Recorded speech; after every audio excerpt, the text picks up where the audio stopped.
میرا نام معین خان ہے. میں ڈسٹرکٹ قلعہ عبداللہ سے بلانگ کرتا ہوں. وائلڈ لائف فوٹوگرافی کا شوق مجھے اس طرح ہوا کہ بچپن میں ہم اپنے بڑوں سے سنتے تھے بلوچستان کی پہاڑیوں کے مختلف سٹوریز تھے کہ یہاں پہ کون کون سے جانور ہوتے تھے. تو آہستہ آہستہ مجھے نیچر کے ساتھ لگا ہوا. بچپن میں مجھے شکار کا بھی شوق تھا, لیکن بعد میں کنورٹ ہو گیا وہ کنزرویشن اور فوٹوگرافی کی طرف.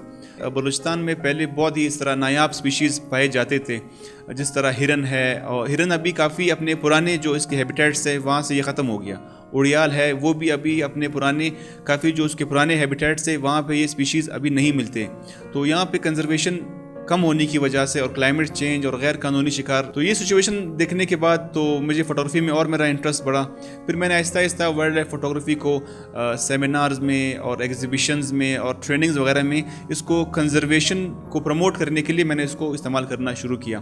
تو جب میں اسٹوڈنٹ تھا سب سے پہلا وائلڈ لائف کیلنڈر پبلش کرایا, جو کہ مختلف ایجوکیشنل انسٹیٹیوٹس میں وہ گیا, جس میں بلوچستان کی ہی وائلڈ لائف تھی. اس کے علاوہ میں نے ٹریننگز آرگنائز کرائے جس میں کمیونٹی ممبرز اور جو محکمہ جنگلات کی فیلڈ سٹاف ہوتے ہیں اویئرنیس سیشنز کرائے مختلف. اور بلوچستان کا سب سے پہلا وائلڈ لائف فوٹوگرافی ایگزیبیشن بھی میں نے ارینج کرایا بیوٹمز یونیورسٹی میں.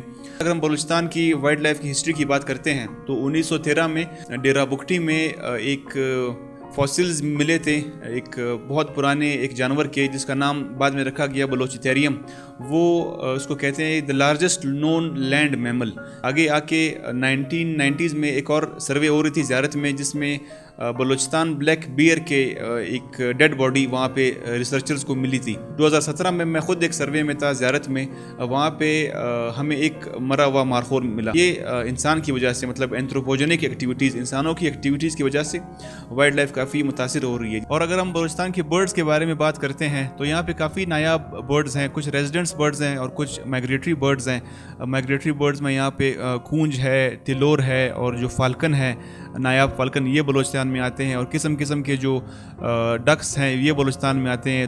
تو کہنے کا مقصد یہ ہے کہ یہاں پہ ڈیٹا کم ہونے کی وجہ سے اور سرویز کم ہونے کی وجہ سے جو ہمارے کارنیورس اینیملز ہیں, جس میں بلوچستان بلیک بیئر ہے, لیپرڈ ہے, ولف ہے, ان کا پاپولیشن سٹیٹس کیا ہے, نیچر میں ان کا کرنٹ سچویشن کیا ہے, اس حوالے سے ہمارے پاس کوئی ڈیٹا موجود نہیں ہے. اسپرنگ کے مہینے میں ولف جو بیڑیا ہے اس کے پپس باقاعدہ لوگ پکڑتے ہیں, اس کو جنگلات میں سے نکالتے ہیں اور شہر میں اس کو سیل آؤٹ کرتے ہیں.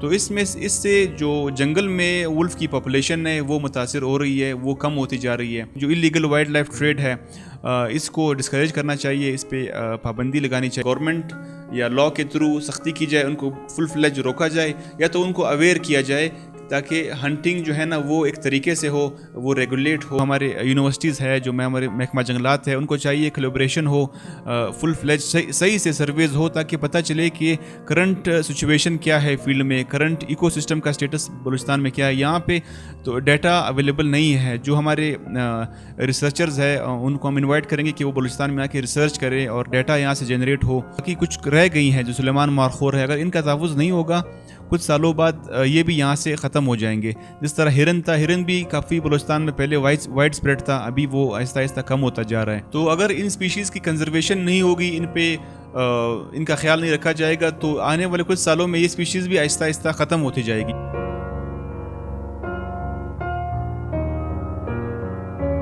واچ نیوز کا بہت شکریہ, میری انٹرویو کے لیے آپ لوگ یہاں پہ آئے.